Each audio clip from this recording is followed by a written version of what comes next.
आप दुखी नहीं हो पाएंगे, क्योंकि मैं आज आपको उस जादुई कुंजी के बारे में बताऊंगा जो आपके सारे दुखों पीड़ा का ताला खोल देगी। ये वो चाबी है जो आपको सारे दुखों से मुक्त कर देगी। मैं तुम्हें कोई जटिल योग या मंत्र नहीं दूंगा। मेरा सूत्र बहुत सरल है। सहज हो जाओ, जब दुख आए स्वागत करो और बोलो आ गए तुम, अब बैठो। से भागो मत, अपनी आंखें खोलो, उस अनुभव को महसूस करो। दर्द है तो दर्द को महसूस करो, उदासी है तो उदासी को ओढ़ लो। तुम विरोध करना छोड़ देते हो, तुम दुख को उसकी शक्ति से वंचित कर देते हो। दुख का सारा ईंधन तुम्हारे अस्वीकार से आता है। जैसे ही उसकी पकड़ टूटी तो दुख अपनी जगह ठहर नहीं पाएगा, वह एक बादल की तरह आएगा और गुजर जाएगा। क्योंकि अब तुम उसे रोकने वाले नहीं, तुम उसके लिए घर नहीं बना रहे हो। दुख का अंत तब नहीं होता जब तुम सुखी होते हो, दुख का अंत तब होता है जब तुम सुख चाहते नहीं और दुख को अस्वीकार करते नहीं, तुम बस हो। की अवस्था में दुख आता है और चला जाता है, लेकिन तुम्हारे केंद्र को छू नहीं पाता। यही असली मुक्ति है और इस सत्य को देखो, सिर्फ समझो नहीं, जियो। मेरी मानो तो हर इंसान सुखी है, अज्ञानवश वह स्वयं को दुखी मान लेता है। सुख कोई बाहरी अवस्था नहीं, ना ही कोई बाहरी चीज है, ना ही कोई बाहरी परिस्थिति। वह तो हमारे भीतर का एक गुण है। जैसे अग्नि का गुण जलाना है, वैसे ही आत्मा का गुण सुख है।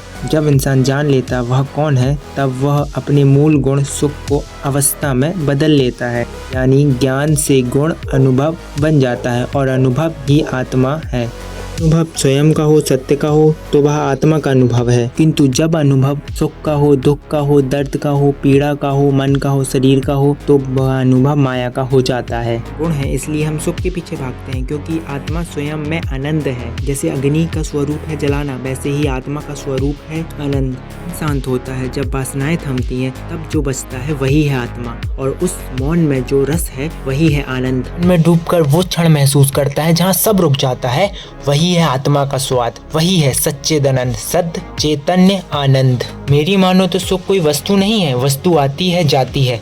यह जैसे मोबाइल, बाइक, मिठाई सब क्षणिक है। जो सोचता है ये सब मिल जाएंगे तो सुख मिल जाएगा, और मिल भी जाती हैं, किंतु फिर भी वहाँ कुछ खालीपन रह जाता है, क्योंकि वस्तु इंद्रिय को तृप्त करती है, आत्मा को नहीं। सुख कोई चीज नहीं जो दुकानों से खरीदी जा सके, वो तो एक स्थिति है जब तू खुद से जुड़ता है। जैसे तू ध्यान में बड़ा हो, सांस धीमी हो और भीतर से आवाज आए, एक मौन बोले मैं पूर्ण हूँ, वही असली सुख है। वो सुख कोई मिठाई, चॉकलेट या बाइक में नहीं, वो तू स्वयं है। जब तू किसी चीज को चाहता है तो वो चाहत ही दुख बन जाती है, पर तू जब किसी क्षण को पूरी तरह जीता है, बिना चाह, बिना डर, बिना लालच, बिना वासना, तब वो रस आता है। वही है अनुभव का सुख जो भीतर प्रकट होता है। असली सुख किसी वस्तु में नहीं, वो तू स्वयं है। तू खुद एक सुख है, बस जरूरत है तो स्वयं को जानने की। तू आत्मा है, तुझे क्या आवश्यकता सुख की, तू खुद सुख है।